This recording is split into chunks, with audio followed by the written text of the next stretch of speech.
Welcome back to the Legal Alternative, the Employment and Regulatory Podcast by Chadwick Lawrence, with me, Sam Pawson, joined by Nils. Nils, how are you? Very good. Just both back from holiday, aren't we? Yeah. Been lovely. Do you want to tell the listeners what we've got coming up today?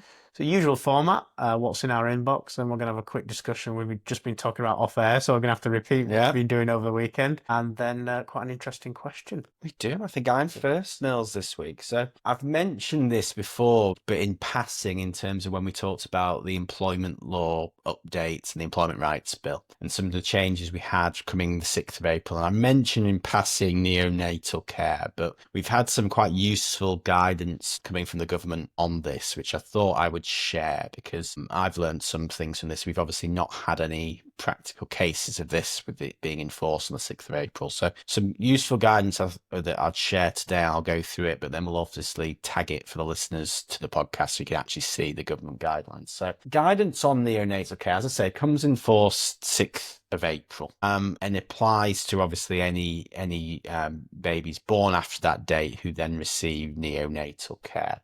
Neonatal care actually given a definition in the guidance, and it's for any newborn babies who, in the first 28 days after birth, receives one of the following, which is then hospital care, medical care after leaving hospital, or palliative and end of life care. So obviously quite a serious and Mhm. sensitive subject, but something that hasn't been in place before.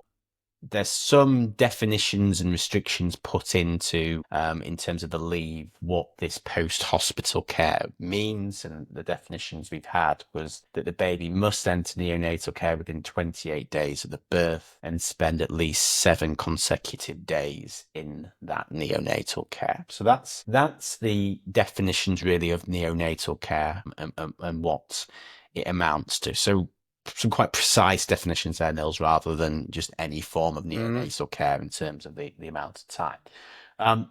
What then that allows is for an entitlement to leave and neonatal care leave. That's defined as up to a maximum of 12 weeks from the first day of their employment. So you can take up to 12 weeks, but it's defined that you can take up to 1 week for every 7 consecutive days that a baby spends in neonatal care. So the difference with this in terms of that leave is this doesn't have to be potentially in consecutive blocks. So obviously with neonatal care, you might have a period of 7 days, potentially after birth, and then some time at home, and then sadly sometimes some further care Mm. that requires. So you don't have to take this leave, consecutively. It can be broken up. All the leave must be taken within 68 weeks. So we do have an end date to this. But if you sadly are having a baby who kind of is in and out of care, the leave can be taken in blocks. It has to be a week at a time, but it can be split over time. There is some further, which I found out reading the guidance, restrictions on when this leave can be taken in relation to other leave and other statutory leave. So obviously what we're referring to generally for this case, because the neonatal leave can be taken by either parent. It's not just the mother. So the leave must be taken after the other leave is ended ultimately. So I think for a lot of mothers, it will be taken after the maternity leave, unless timing wise, obviously for most cases, I think most mothers will take their maternity Mhm. leave. Hopefully, by the time any neonatal issues happen, I think in a lot of cases the leave will be the maternity will still be going.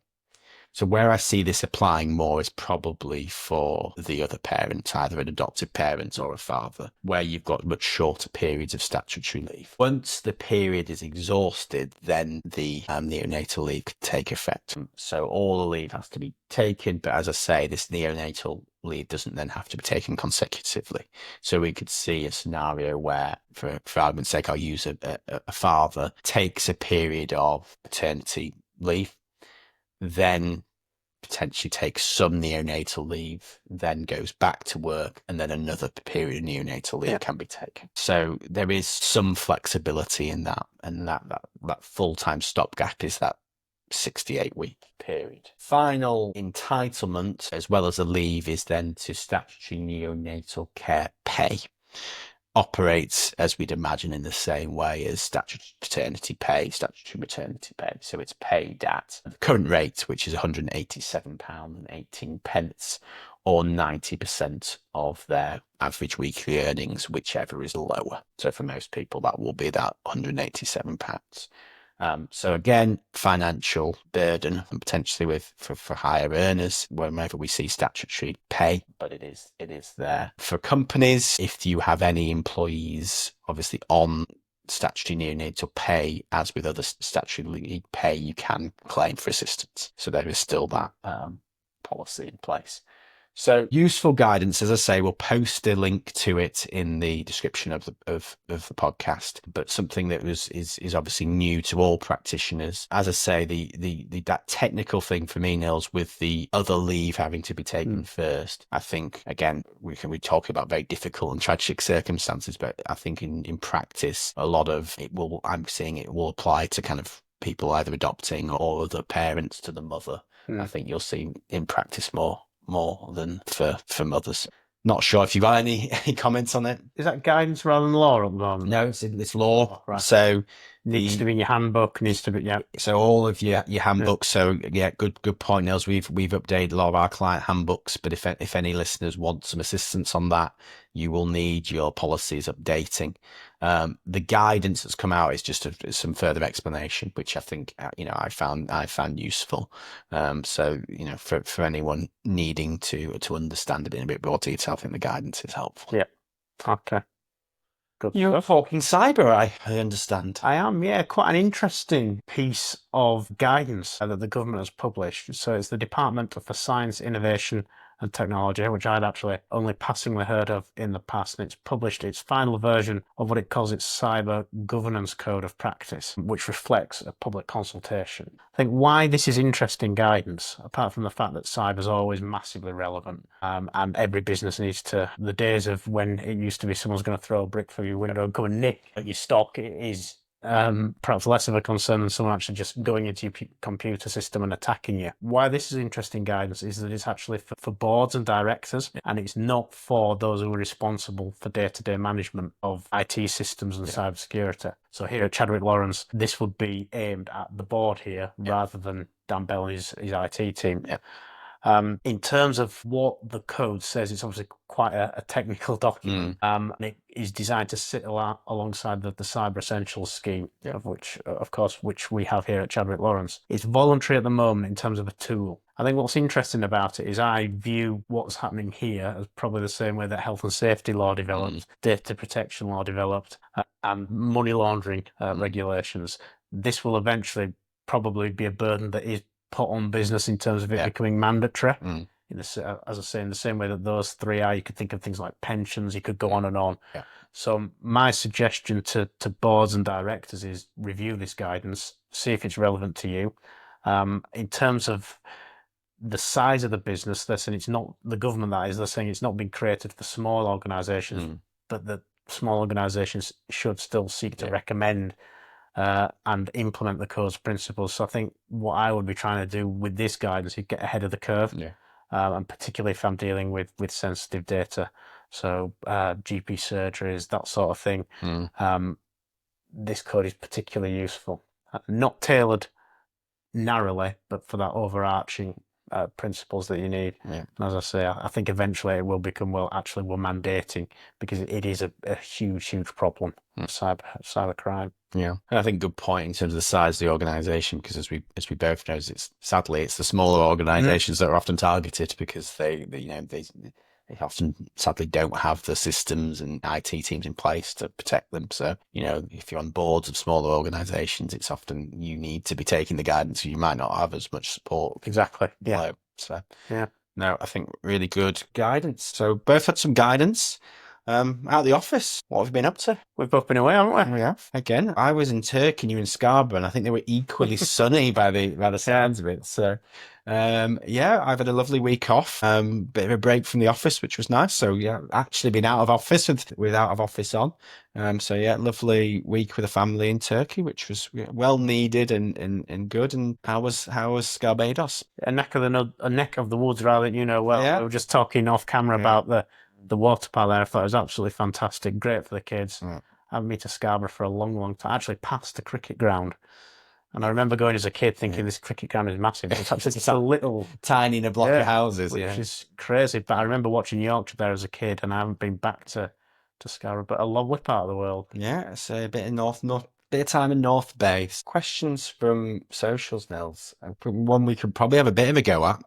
Probably more of employment, but I think we've both experienced this, and it's getting into the online world that you were just in. Yep. So we've had a question that my employee has been posting offensive content online. Simple question, anything I can do about it?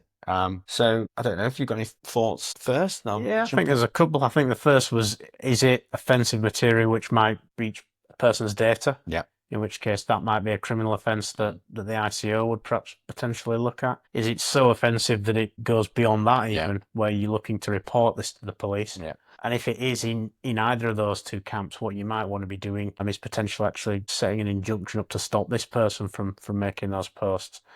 You've got to balance that carefully with someone's right to freedom of speech. Yeah. So it is actually quite a difficult tightrope to walk, but certainly would always recommend speaking to myself, speaking to our colleague Josh on the media side of things as to how to achieve that balance. But potentially, criminally and civilly, there could be consequences there. But I think the bulk will come under your area of law. Yeah, and I think from my perspective, there's a lot you can do really.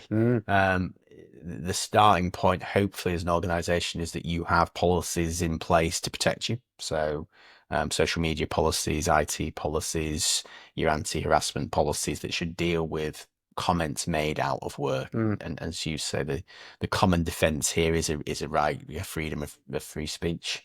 So we get the Human Rights Act, obviously used.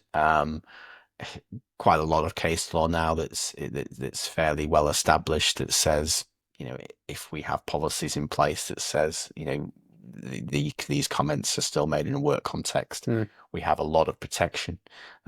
Your contract itself will give you protection in terms of confidentiality provisions and other provisions. We've talked about these in the past. I think your last line of defence from a company perspective with employees is these duty of fidelity and implied duties in all employment contracts, where the employee should act obviously in the best interest of the company again, and if they are making comments that damages the reputation of the company, action and disciplinary action can be taken. We've talked about these cases before. I think you're absolutely right. The level of offence is the critical thing, and I think what often gets lost, possibly in the heat of the moment, is, well, actually, how offensive is this? And companies often say, well, this damages our reputation, but if the post has a very small circulation, is removed immediately, actually, what is the damage that's being caused? So, I completely agree that taking advice is sometimes useful,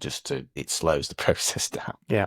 We've both seen these kind of issues where employees have kind of been fired on the spot, and actually with a bit of time to take about how serious is this and how offensive it is, we might have reached a decision. To your point, if we are in very serious territory and potential criminal territory, I think looking at suspension of the employee, things like that, can also be important to slightly diffuse the situation.